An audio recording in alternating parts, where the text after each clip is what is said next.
everybody, this is TJR. This year, 2018, marks the 80th anniversary of Superman. And I've done a couple videos on this channel to celebrate that. There's a couple more I still want to do. I'm hoping to do one on Superman the movie. And I'm also hoping to do one on the Superman Golden Age Omnibus Volume 1, an in-depth analysis of it. But I was not expecting to make a video about this on the 80th anniversary of the character. I have just read the news that Henry Cavill is no longer going to be portraying Superman.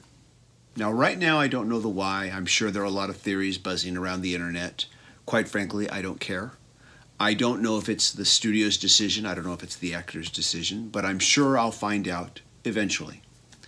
However, at the moment, all I can really say about this is that it's a real shame.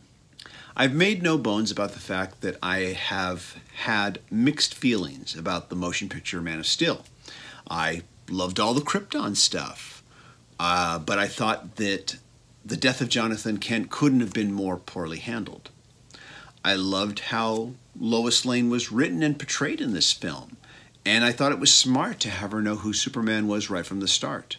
I thought the closing fight scene with Zod and the other Kryptonians went on way too long, and to the point where, quite frankly, it became boring near the end. I also thought having Superman kill Zod was completely unnecessary, and later I would find out that writer David Goyer added that to the story at the last minute as just an easy way to add some easy drama. But that being said, when you watch that scene, and you watch Henry Cavill's performance that he gives, the amount of regret and horror that he feels at having just not only killed someone, but having killed one of the last surviving members of his own race.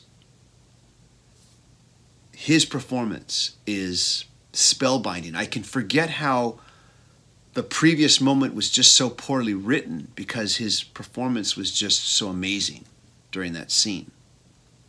You know, I thought that Batman v Superman was a train wreck for the most part, but that scene where he walks into the Capitol to testify and he's caught by surprise and the bomb goes off and everything just burns around him, that look on his face, it's absolutely heartbreaking.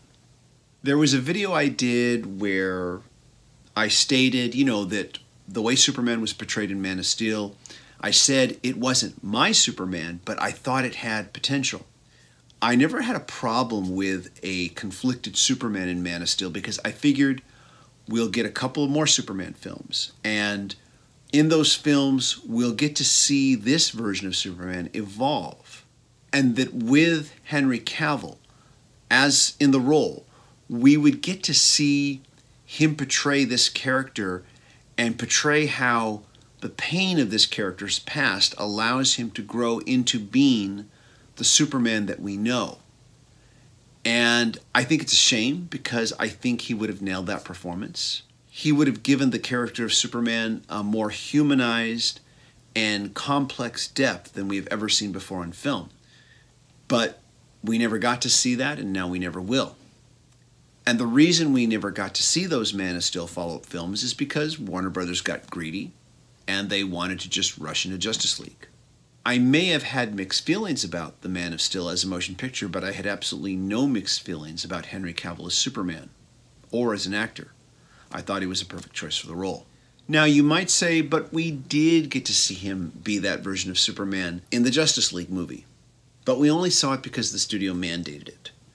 We never got to see the films where he builds the confidence to finally settle the inner conflict and become the Superman that we know. And once again, I think he would have been great in those films had he gotten the chance to be in them. Once again, I don't know the whys or whose decision it was, whether it was the actor or whether it was the studio. But if it was Henry Cavill's decision, I really can't say as I blame him. It's been 5 years since Man of Steel came out. we should have already had Man of Steel 2 and Man of Steel 3 by now. And I think Henry Cavill deserved to be in those movies.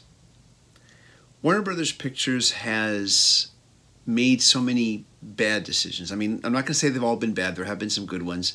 But they've made so many bad decisions on how to handle this iconic roster of legendary characters insofar as how they're being interpreted in live-action motion pictures.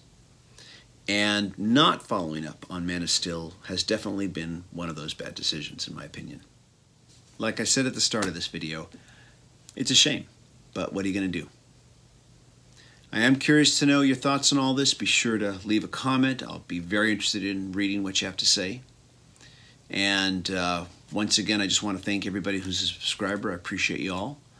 And if you haven't subscribed, please do so. Also, click like and click notifications so you can know when I release new videos. Take care, everybody. Bye-bye.